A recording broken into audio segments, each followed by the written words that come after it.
Hello there. Long time. How you doing? Welcome back to another episode of Unspoken Reality Podcast. And in this episode, we are going to talk about how to elevate your perspective. This has been the theme for the year, and I've been advocating for you to be able to elevate your perspective so that you can see clearly, you can see the whole field of vision, and you can be able to advance in knowledge and information before you make a decision, before you react to situations. So this one is going to be a sub theme that will give you ideas on how you can do that. And the first one is awareness. That is the focus of this podcast. That awareness is actually the first step for you to elevate your perspective, for you to be able to advance, to see the loopholes, to see the gaps in what you know and what you need to know. Awareness is the first step.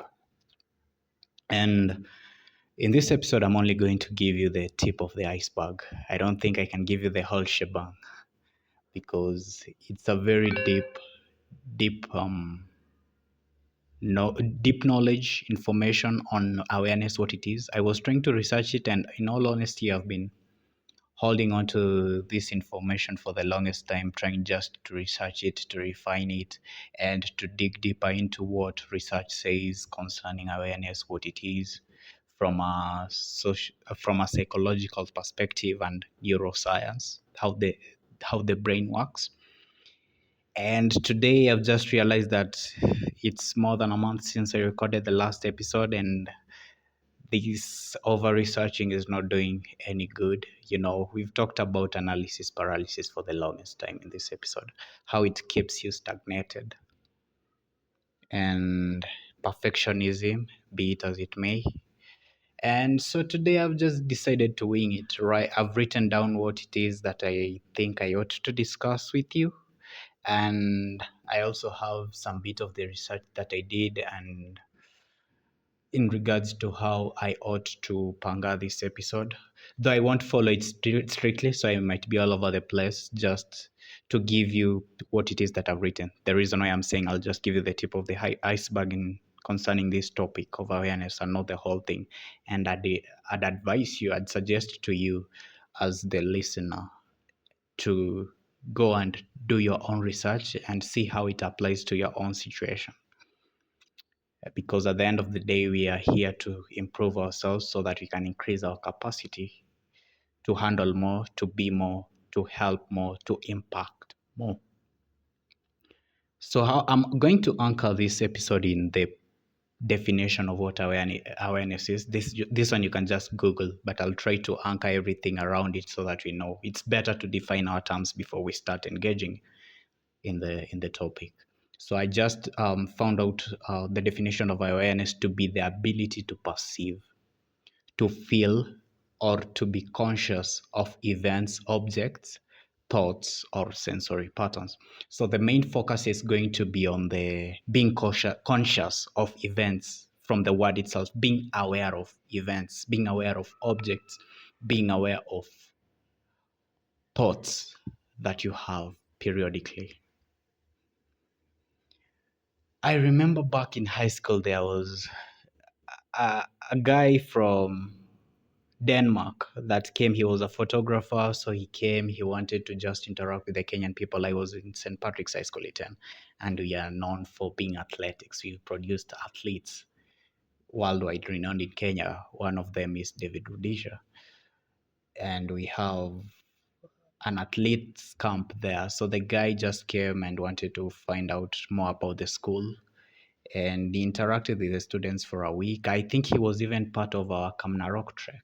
Kamnarok trek it's a 1 day trek that we used to go to as St. Patricians, as saints, before we did our final year exam, before we start for KCSE. I'm not sure if they removed that culture. Perhaps we were the last people to go for that trek. Basically, it was more of an endurance kind of trek because we woke up in the morning at 4. We were given some sodas, some snacks, water, and bread, and bananas, some fruits here and there. And we had our own sticks that you had to look for. It was a walking stick. It was a trek.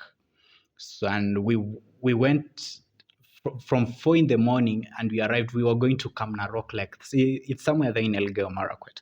So we went to Kamna Rock trek. I know I'm digressing, but just to give you a story of a little bit of my background. So we went to that Kamna Rock trek. We reached the lake at around 12. And remember, we started the journey at 4 a.m. So how long was that? And we were just walking different terrains, different topography of the land. So from 4 a.m. to 12, how many hours is that? I have to count my fingers.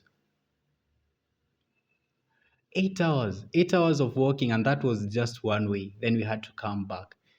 Though I think the principal that we had at that time gave us some cheat sheet, because halfway through the journey coming back, we sat somewhere to wait for the bus, and the bus took us. But previous years, they went to and fro on foot. So it was an endurance journey. And the next day, we did not go for class because, yeah, we were the Form 4s and we had to do this. And so we were just nursing our wounds. Most people that were not athletic really had those cramps and the muscle pulls and whatnot. So this guy from Denmark, he was a part of that trek, documenting it and whatnot. And I remember the last time that he was at the school, he was given a chance to speak, to speak in the parade. And one thing that he said that I remember, and I actually just remembered it in for the sake of this episode, is that be 100% present. This is connected to awareness. Be 100% present. When you're doing something, do it 100%. And it also recounts to something I read, that there are people that they are working, and during that working period, they're thinking about their family, how they're supposed to spend time with their family. And when they are with their family, they're thinking about working. So basically, be 100% present at what it is that you do. If you're working, work. If you're eating, eat. If you're scrolling, you're online, be online. And if you're sleeping, sleep. It's a hard thing to enact, basically, because our mind works in a weird way. We tend to want that which is ahead, like that which we don't have at the present moment, and we don't focus on the present moment. It's basically, what is it called? Hedonism treadmill or something of that sort, that when you have achieved something, you tend to not want it then, because you already have it. You want the next thing. That what you have achieved doesn't satisfy you as much, so you think that the next thing will. So we really have to go against the grain here, against our tendencies to do that, and we just focus in the present. It's really hard, it's really tough sometimes, hence why people procrastinate, because you think that the next thing is what will complete you. It won't. Just focus on being present at the moment. If you're speaking to someone, listen attentively, listen keenly, wait for your turn to speak. So be present at the moment. You also have to know that awareness is limited. What you can be aware of, what you should be aware of, and what you actually are aware of. You are limited. Just as the perspective that we have, that we hold, is limited, you don't have the whole picture. And when it comes to awareness, you can't be aware of everything at every moment, every time. You can't be. So you get to choose what it is that you be aware of. And I will tell you what it is that you ought to be aware of shortly. Now, what does it look like? Currently, as it is, the trends that reward you based on the technological landscape that we are at and how the times have changed, what is rewarded is the ability to learn quickly. You should be able to synthesize information faster, faster. And this one, you can do it with the AI tools, by the way. I'm normally a big fan. At the moment, I'm a big fan of Notebook LM. It's nowadays called Gemini Notebook or something, because it has that capability to go through large documents and give you the contextual information, and it can actually teach you on that document. So for people that are avid readers, or you have to go through a policy document that you've just been made aware of and you think it's important for you to know, Notebook LM is the tool for you, because it can go through a 300, 500 page document and it can give you key information. You can ask it a question. So instead of reading a 500 page book, Of course, there are also those books that you're supposed to read cover to cover. So you put time aside for this, and you should be able to choose books actually accurately or correctly if there is such a thing as choosing a books correctly. Though I tend to think that you can learn from everything that you read. Yeah, there are books that are not as good, but there are levels to learning. There are levels of abstraction of how much you can learn and what it is that you can actually learn. For instance, if a book doesn't give you the knowledge that you need, then you can learn how the writer writes. You can learn how he disseminates information. You can learn how he uses grammar. You get, maybe they are just good writers that circulate over the point instead of going to the main point. I actually like the kind of writing called value rich writing, whereby every sentence that you read has information that is condensed and compacted. Like you can just read a sentence and you have to pause to digest it. One of the writers that I've found to be this kind of writer is Orion Taraban. I think he's a psychologist. He wrote the book The Value of Others, and he talks about how to get and keep what you want in romantic relationships. He talks of relationships being a medium of exchange of value, whereby two people with different comparable values come together to exchange those value. I'm not sure if I'm quoting it correctly, but it's a good read. The way he disseminates information, that's the kind of value rich that I'm talking about. I wish the book just came to mind. I wish I had it at hand in the moment. I would read for you one statement, but it was dope. So learn quickly, be able to learn quickly. Speed. I think businesses nowadays are rewarded for speed. How quickly can you do something? And you know, when it comes to entrepreneurship, it's speed matters. Speed matters. There are people that are trapped in overanalyzing. I love business development and I want to learn it to understand how you can grow a business from a startup to a mature entity all the way to scaling, economies of scale and whatnot. So I'm very much interested in that, understanding every aspect and stages of a business growth. So when it comes to startups, there are those that tend to stay with the idea for the longest time, and before you know it, someone else has already come up with that idea and they're executing it. I once wrote an article and I think I spoke about it, about open ideas. The fact that we ought to have ideas or to hold on to ideas with open hands. Understanding that that idea might not be yours to execute, it might be yours to come up with, to generate, but how you hold it with an open hand is you find people that maybe are in a position to execute it. They have the resources, they have the wisdom, they have the network, but since you don't have it, you can use that, you can leverage that. When you reach out to them, you understand now that maybe this idea will be theirs to execute, but you can learn. You can get an internship opportunity if you are at that age, or you can get a co-founder role, you can get and you can even get to learn and to grow. So you hold your ideas that you have with an open hand. Don't cling onto it so firmly, because utapitwa na wakati, and that idea pia itapitwa na wakati. So open ideas, learn quickly. I'm still coming back to it, to the ability to learn quickly, to synthesize information faster, and then to understand the broader implication. So use AI tools to do this. It helps you to expand your net of awareness, that you learn much in a shorter time. Though remember, in this podcast, we've always advocated for application knowledge, that knowledge that you can apply in the moment, just in time learning. You learn something when you actually need it, because most of the things that you learn or the information that you consume, we tend to forget it really quickly and really faster. So you have to learn quickly, but what you are learning, make sure it's something that you can implement. And if it's not something to implement, then it becomes a talking point, an informed talking point. Information that is backed by authority, by fact, by research. Have them as talking points, so that you, not necessarily to appear intelligent, but to actually make your position and your stand known, and to actually elicit a certain type of reaction or action. Yeah. uh, hmm. Another thing would be, as I've mentioned, that awareness is limited, so be aware of what actually matters. Sometimes we are aware of things that are not going to help us in the long run.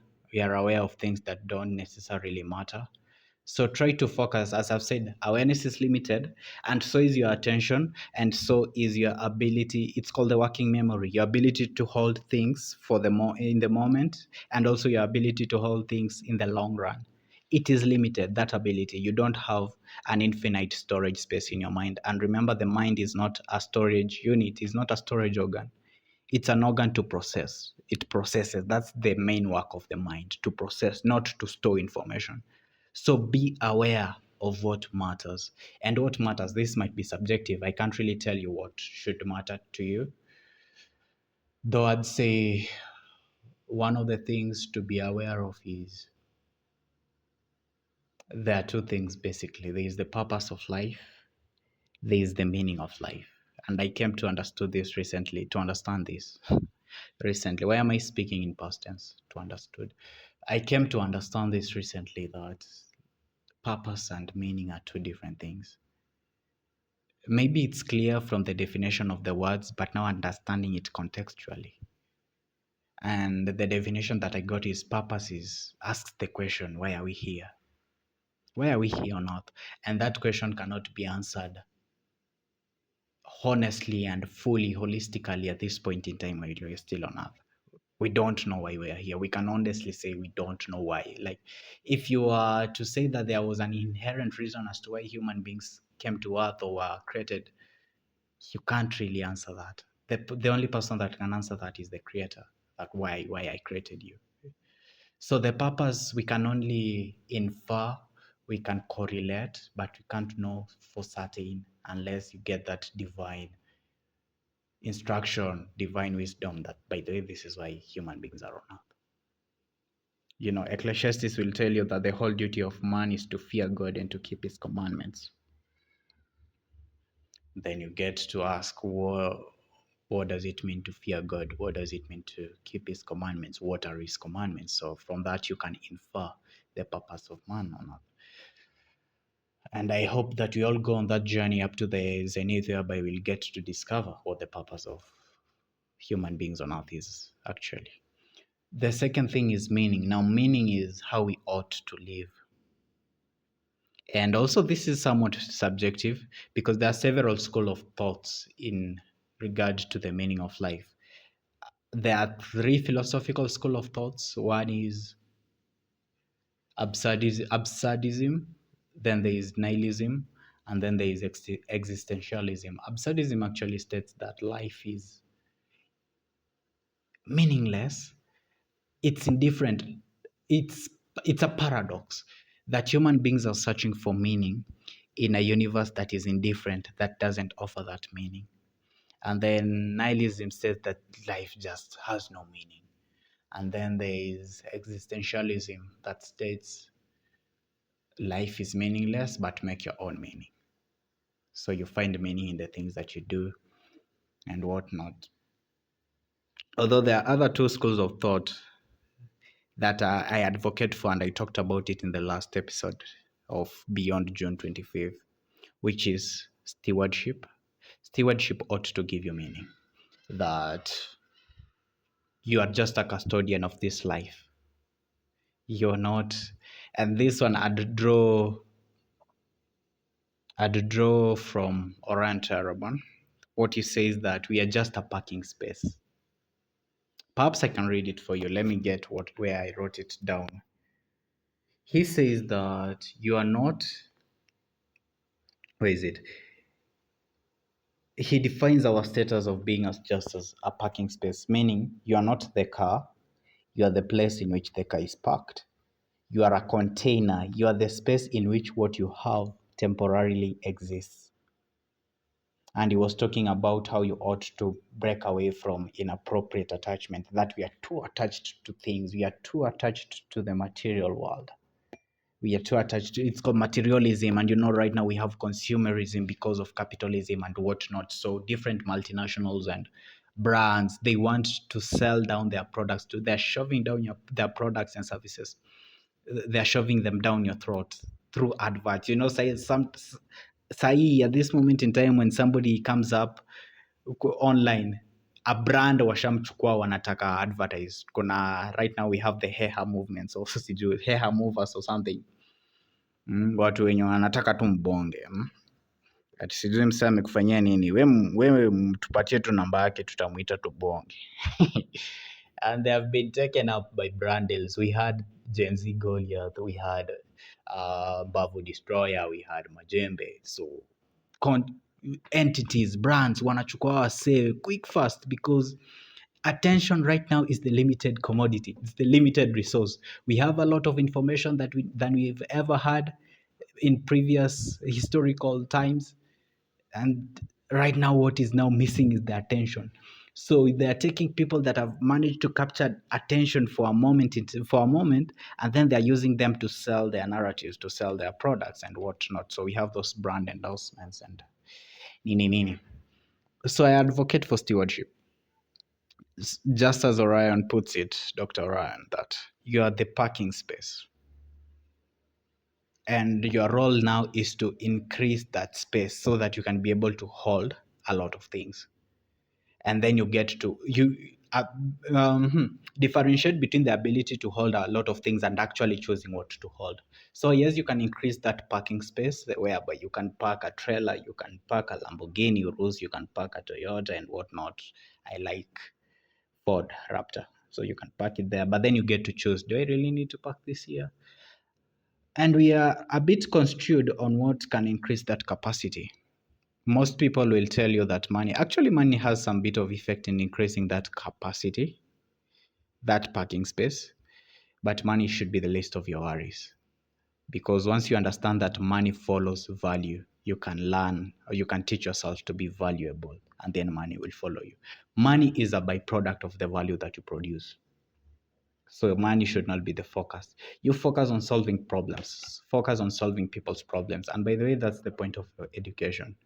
Education should not give you employment. Education gives you the ability to think critically, the ability to learn new ways of solving problems that exist at the moment, and the problems that will exist. That's why self-education and continual lifelong learning is important. So that capacity, coming back to stewardship is a school of thought that I advocate, that you're a custodian of the things that you have. You are not what you have. You are not your money. You are not your car. You are not, in fact, actually, your life is not something that you are, it's something that you have. And you are not supposed to be inappropriately attached to it, because you can lose it anytime, same as the things that you have. And he goes ahead to talk about identity. And I think I will come to it. He says identity is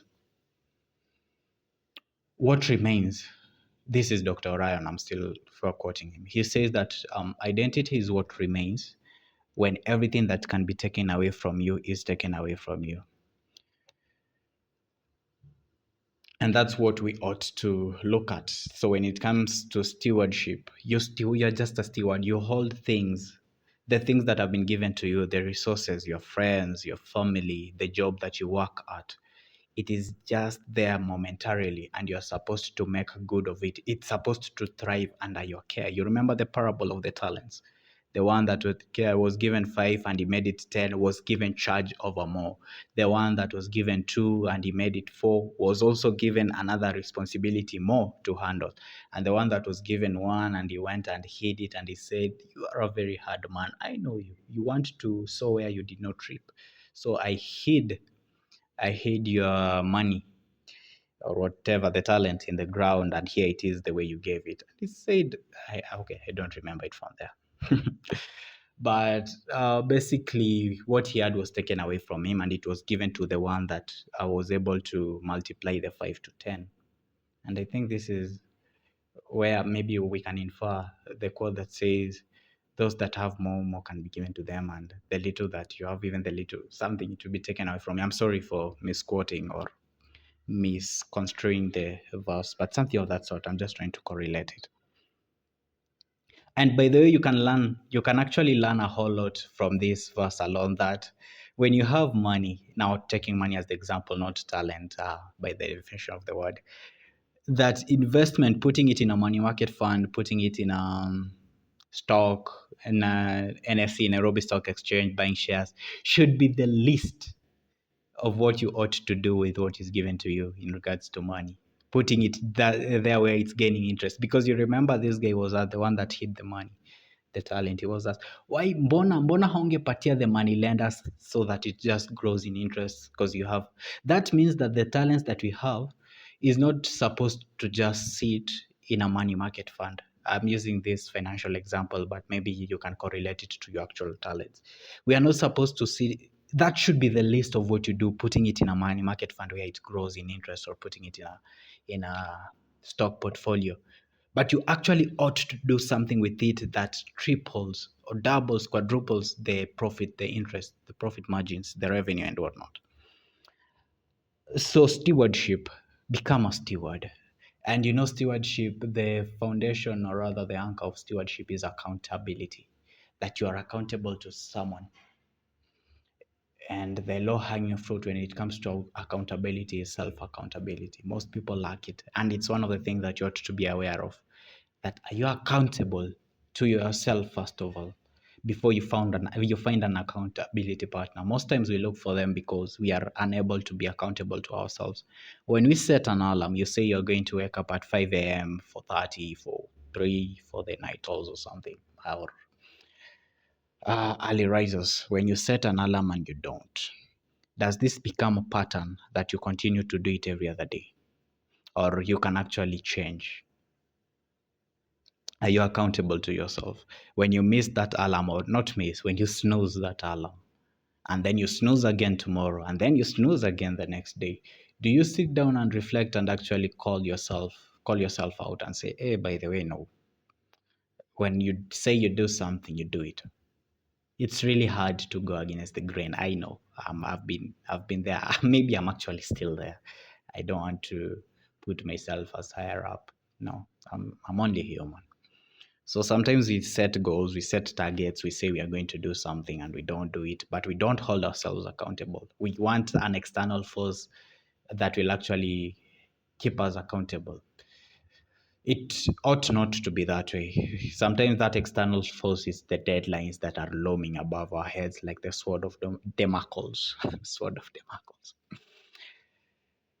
Learn to be self-accountable. Accountability is the anchor of stewardship, that you know you are accountable to someone and the things that you have are not yours. You're just a custodian. So you ought to make them flourish. Something that passes your hand, they ought to flourish. As a teacher, if students are passing through your hands, they ought to flourish. I know it's hard being a teacher, but even when you get hard students, you have to find a way to connect to them. You have to find a way to make teaching fun, that these students actually thrive, you know. If you are a business owner, you are accountable to someone that this business that you're building thrives, and there are markers to thriving. Maybe we'll do an epic episode sometime in the future called thriving. You know, how do you thrive? How do you excel? That's the word, to excel. I remember our school motto at St. Patrick's was it excellence in all endeavors or success in all endeavors? I think it was excellence. That everything that your hands find to do. I know there's a verse that say, do it with all your might as if unto the Lord. But then I'm talking about whatever it is that you find to do, may it thrive, may it prosper. Hey, I'm becoming a preacher slowly. If you are selling mandazis by the roadside, that you're cooking the best mandazis, like you just want that excellence. Compared to the people that are around you, yani mandazi zako are the best. And how do you thrive? You actually learn. Angalia tutorials. How are people doing it? Are there some dishes enye watu wanatengeneza out there, maybe in China, in US, there are street food that are not here in Kenya, and you can actually copy it. You know, a great artist doesn't. A great artist steals.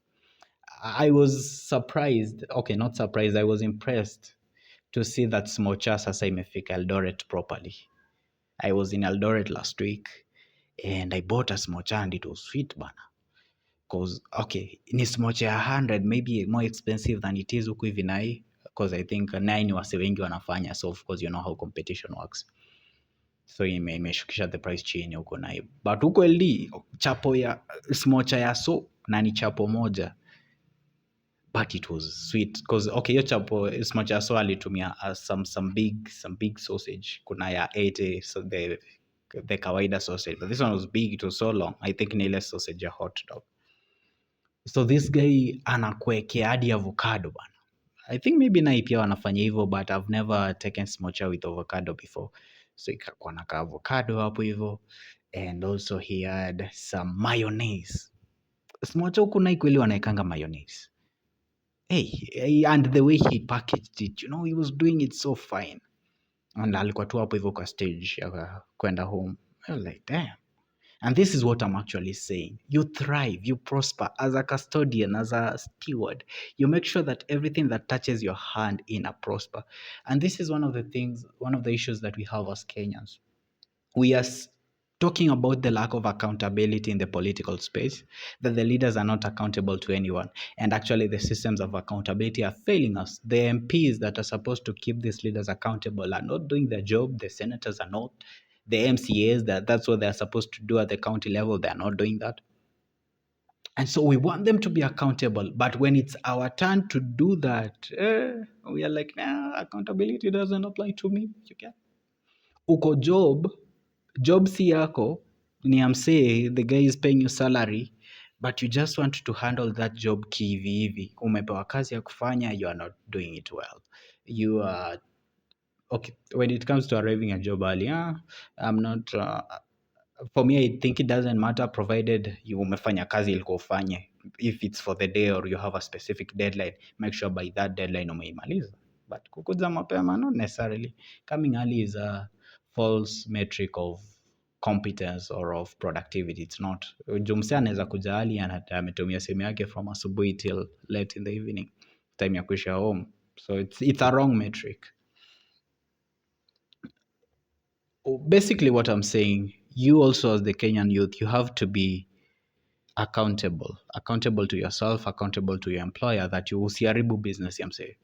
Start your own business alafu mseharibu ndo ujue hiyo uchungu. You are losing money, you are bleeding money not because of what is it, that you don't have customers, but the people that are supposed to be delivering the goods, the services, the products, they're just lazy. Don't be lazy. Yeah. What else? I can give you very many examples, but acha niache tu hapo, of how you ought to, the things that you touch bana zinafaa prosper. You get that you have to really do the best of your ability, because your best is enough. You have to put your best foot forward in everything that you do. That is now stewardship.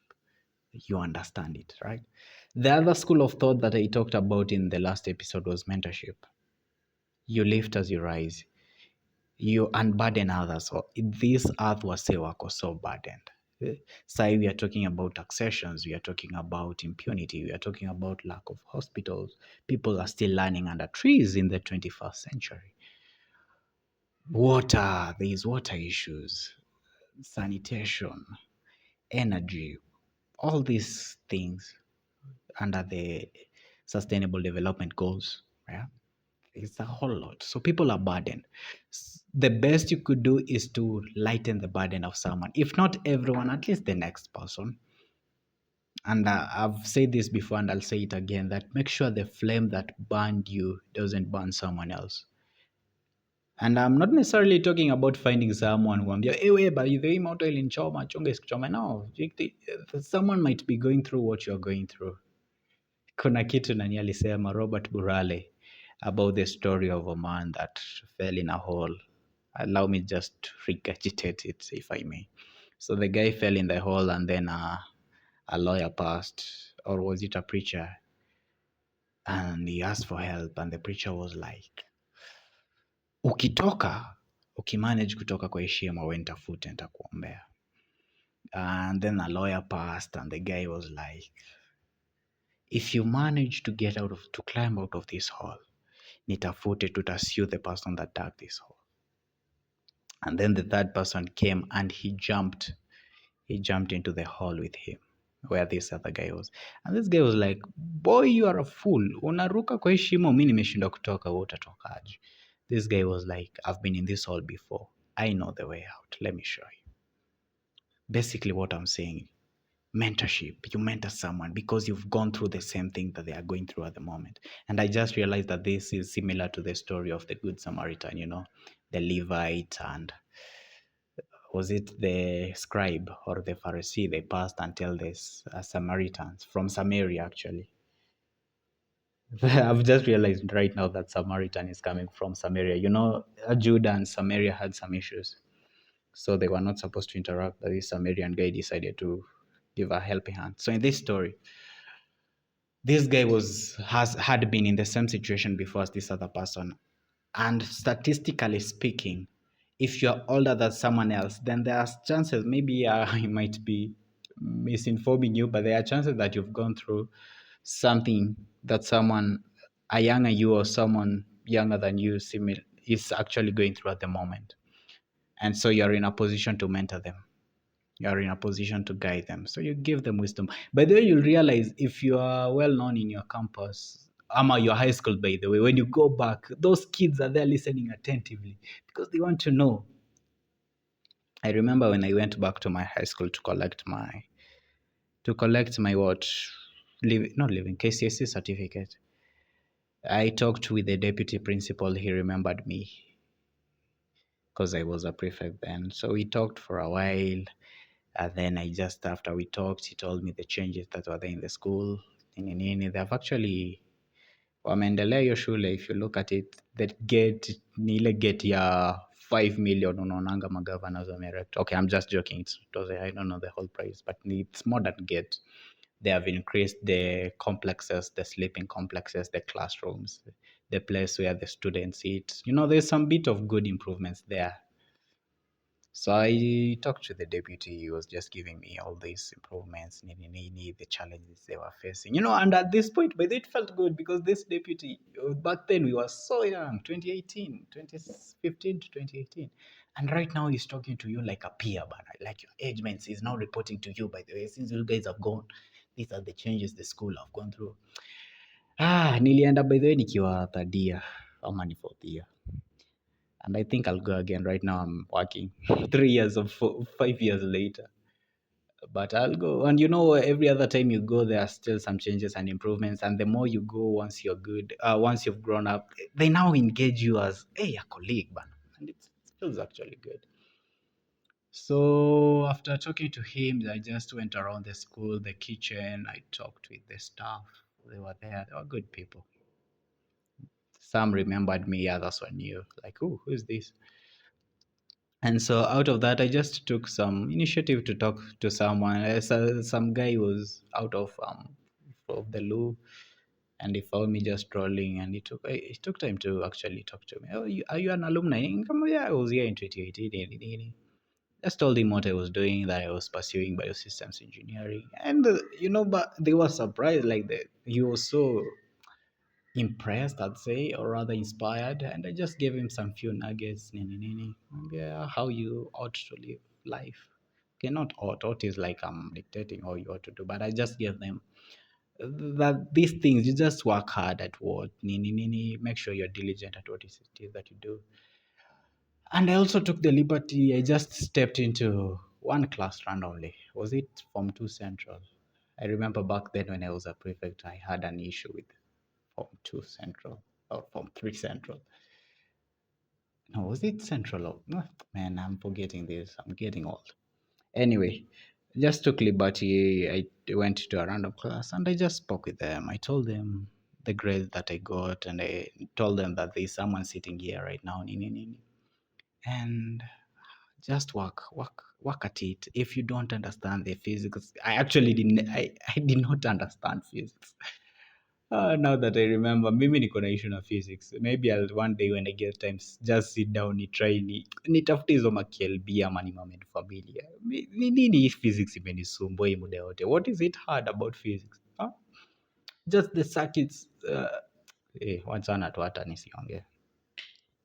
So I spoke to them. If physics is what's just sometimes you might not get it the first time, but go at it again. Give it some time. After time ukasomei kitu, and then make sure you've done your best. I don't remember accurately everything I told them, but I just tried to speak to them. This is what I'm saying, mentorship. Of course, sometimes kuna zile advice. Unajua the more you grow, there are those, what is it called? Unsolicited advice. Wewe unapatana tu na msee unampea advice. We used to be, I'm lacking the words. Not distasteful. Okay, despise is such a strong word, but we used to despise those people when wanakuja tu wanakupea advice out of the blue. But the more you grow, the more easier you find it to be. You can just wake up and start advising people. You can even call a press statement and say, Mimi, I'm advising you Kenyans. So I took the evolution out of my old age to advise those from twos, and they were somewhat inspired, even if momentarily. You know how the motivational speakers used to come to school, and then you're inspired for like a day. You go out there, you create your timetable bana. Hey, unachonga timetable. Like this preps unasema hii preps hata sisomi. Let me just regurgitate the words of this motivational speaker. There was one called Eric Opingo. I liked Eric Opingo because Eric Opingo, I was the one that advised the principal to bring him, and he actually did, manze. Rest in peace, alikuwa anaitwa Yego, Mr. Yego, the principal when I was in Form 1. He passed away when we were in Form 4, though he was transferred to another school. So we had that Akabaraza. He used to do that, and it was actually good, whereby he sat with us, the Form 2s. At that time, we were in Form 1 or Form 2. And he asked us, by the way, Form 2s ni nini mahitaji? What do you think we need to improve in the school? And imagine a principal actually doing that. And he actually listened.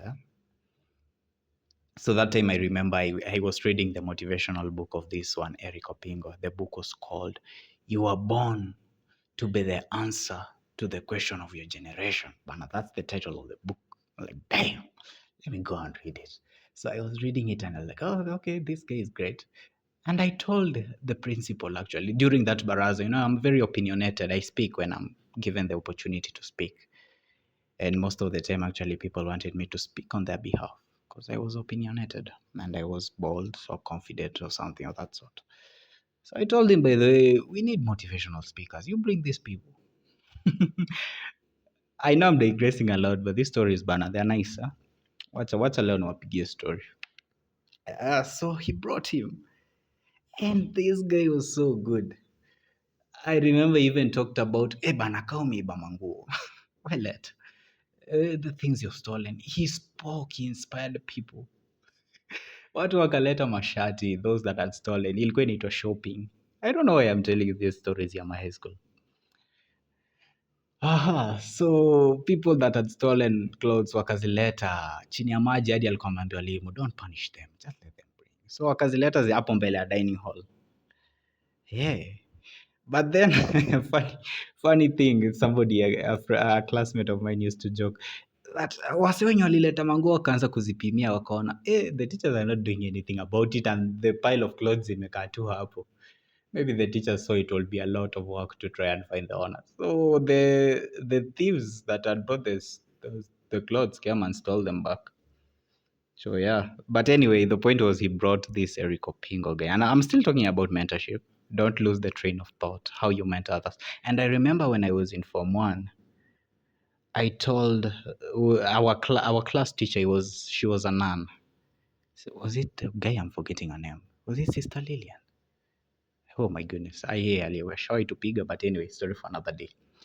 So she was asking us, we were here my orientation week, what it is that you want to do or to become. So people around the class were introducing themselves, saying their name and what it is that they want to become. So maybe when it came to me, I remembered I said my name and I said I want to become two things. The first one is a motivational speaker. The people laughed, by the way. I don't know why they laughed. Up to this date, I don't understand why it is that they laughed. I said I want to become a motivational speaker, number one. And number two, I want to become a doctor. Sasa mimi ni daktari kwa hii podcast. I'm a podcast doctor. But I think that changed. I remember even in Form 4, I knew before sitting ACC, I'm going to be a neurosurgeon. And I was reading the books here. Anaitwa nani huyu? Ben Carson. The first book was Think Big. And then the other one was Gifted Hands. Hey, like, bam, I'm going to be a neurosurgeon. But my plans changed. Just as identity is not supposed to be fixated, you are supposed to craft your identity. So to one aspect, I'd say I'm fulfilling my mandate as a motivational speaker. I'm here speaking to you. Yes, you. I'm motivating you in one or the other, and I've also gotten some chance to speak under my leadership roles that I'm fortunate and privileged and honored to have served under. I've spoken and I've motivated people in our church, home church. Been given some opportunity to speak. I spoke about the price of success. There, for those that know me, you know that at one point in time, my WhatsApp status was success as a price tag. Yeah. That depending on how much success you want, you have to pay a price as equal to the success that you want. That price could be sacrifices that you make. Yeah. The sleepless nights, the season of imbalance where there is no work-life balance technically, that you just have to sit down and sacrifice a lot of things. So I'd say I'm fulfilling my mandate of becoming a motivational speaker in one or the other, right? I still love it. I still like it. And I'm looking forward to a future where I'll be able to go to schools to mentor these young people, especially high school. Speak to them in a way that resonates with them. Yeah. And they actually implement those strategies. Because imagine your high school self, somebody at this age where you are right now, coming back and now putting things into perspective. That sometimes grades don't matter as much, or rather, what we want school to do for us is not what it was intended to do. School was not intended to give you jobs. School is a place whereby you get to learn how the world works. And they're actually failing at their job because most people say we should have been taught taxation. Should, though I tend to think that people who did business up to Form 4, maybe they were taught, or maybe they weren't. I don't know. I did not engage with business to that level.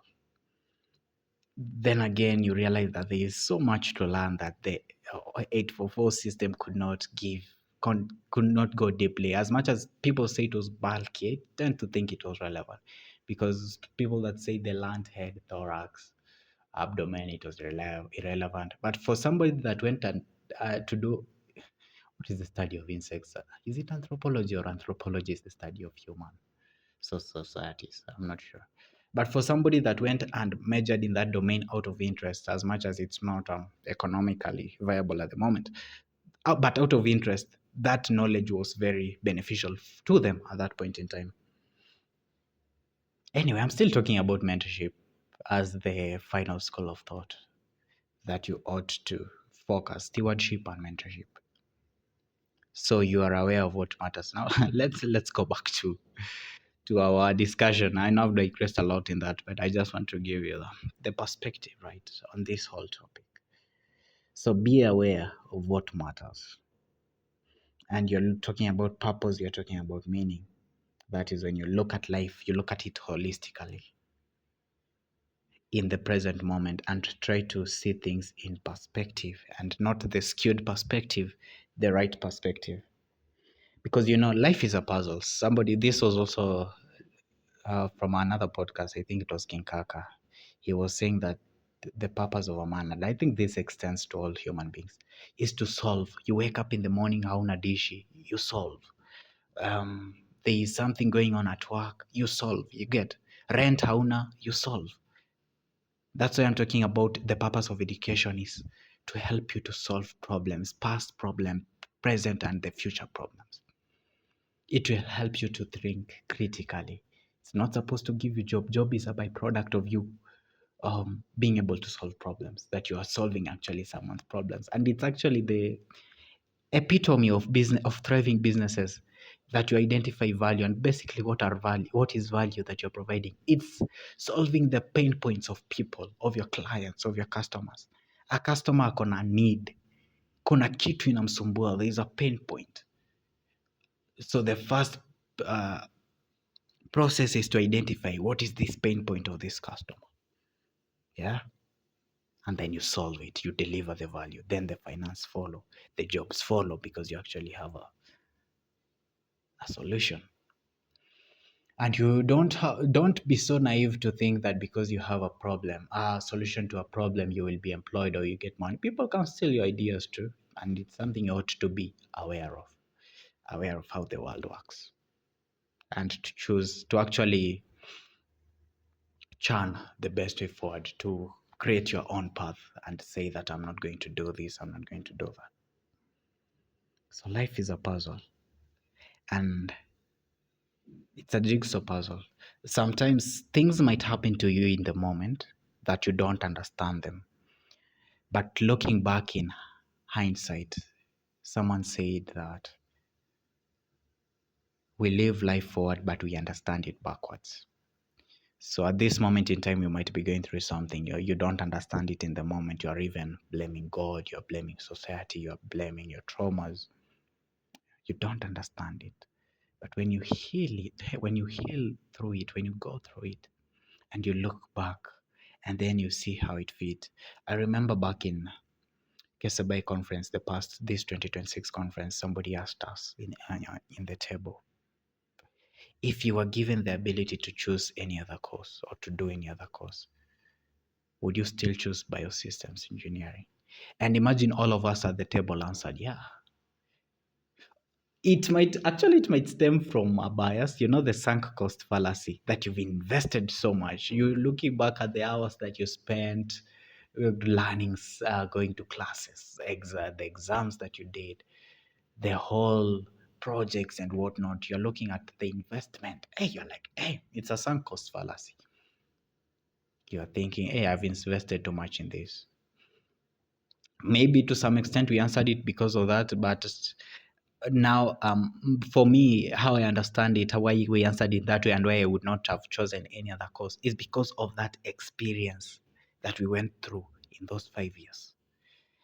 That through this course I was able to learn and I was able to meet people. And I once told a gentleman that actually asked me, by the way, kama hauko sure of the course to do, ama the course that is marketable and whatnot. And this is how I answered him.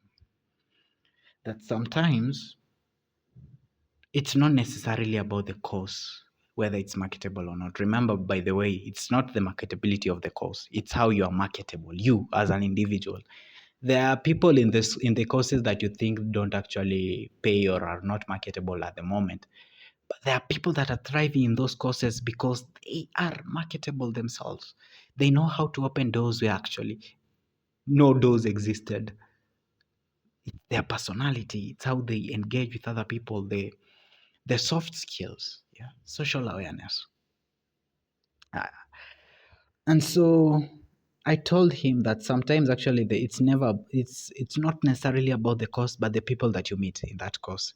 That maybe you might have gone to another marketable course, but there is somebody that you should have met that was in this other course.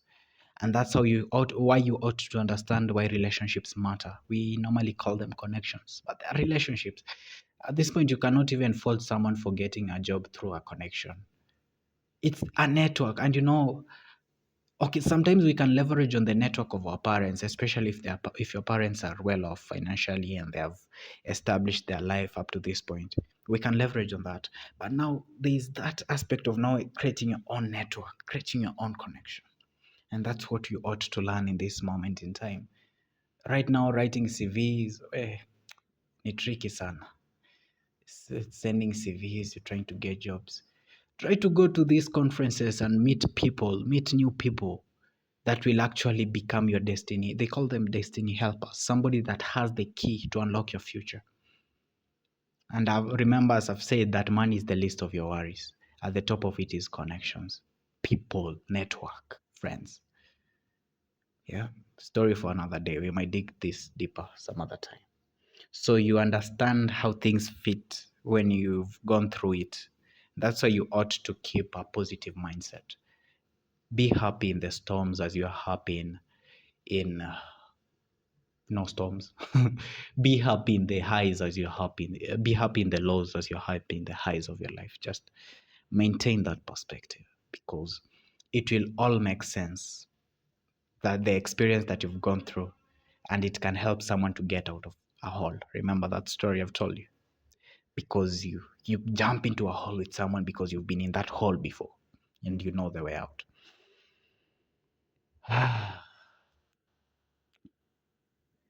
The other thing, I've always talked about this. We are still talking about awareness, right? How then do you become aware, and what do you become aware of? What should you become aware of? There is an aspect of knowing more and knowing before. This is mostly under leadership, and I'm quoting John C. Maxwell. He's a leadership guru. He talks about you as a leader, you should have the ability to know more and to know before. It will help you to steer your team well. Though remember, you also have to give them room because, and I talked about this before as well, that if you're not careful, if you're the only one with the brilliant, of course, knowing more and knowing before means that you might actually know the solution to the problem that you have in that leadership team at the moment. And actually, that solution might be the best. But if you're not careful, you need wisdom in how you do, how you handle it. If you are not careful, you will stifle your team because your team will now mistrust. They will not trust their own judgment. They will be like, huyu boys ni kama ende ako na all the ideas. So they will, when you are in a meeting, you're asking them for their perspectives. They won't give them to you because they don't trust themselves to come up with the ideas. Wewe umewa overshadow.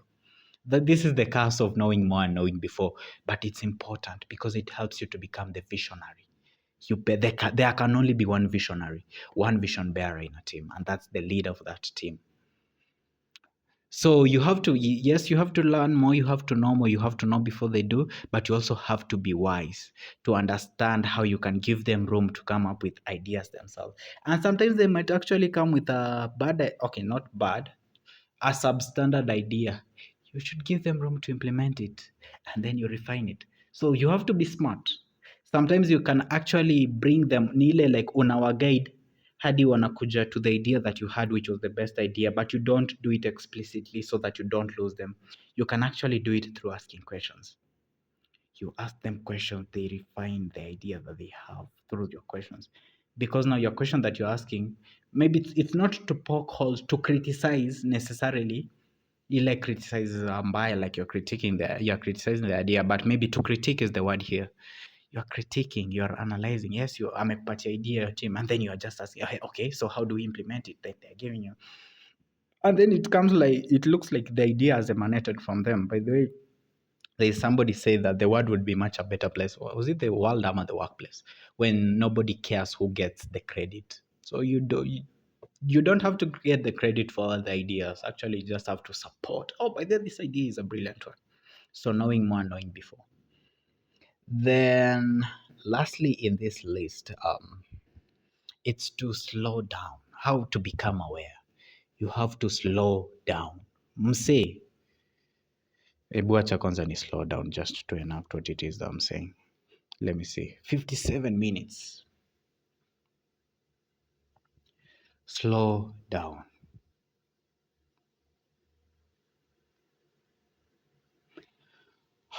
Take a pause. In your engagement with others, take a pause. Learn to respond, not react. This one, actually, you need to train yourself. When somebody is speaking to you, you listen. Listen. Before you respond, before you say something, you listen. And you really have to train yourself. Kuna ako kanaitwaje, a space that you give yourself to actually digest what it is that you have been told. Give yourself some few seconds before you respond. And when you learn this habit, it will come easy for you. You realize that you're actually listening, and you're actually listening to somebody that is talking, and you are aware that they are talking to you, and you're aware of what they are saying. And in that moment in time, you can even be able to identify what problem are they trying to solve with what they're saying, especially when somebody is ranting. Kuna mtu anakurantia tu ama people tend to be very emotional, so you have to transcend it.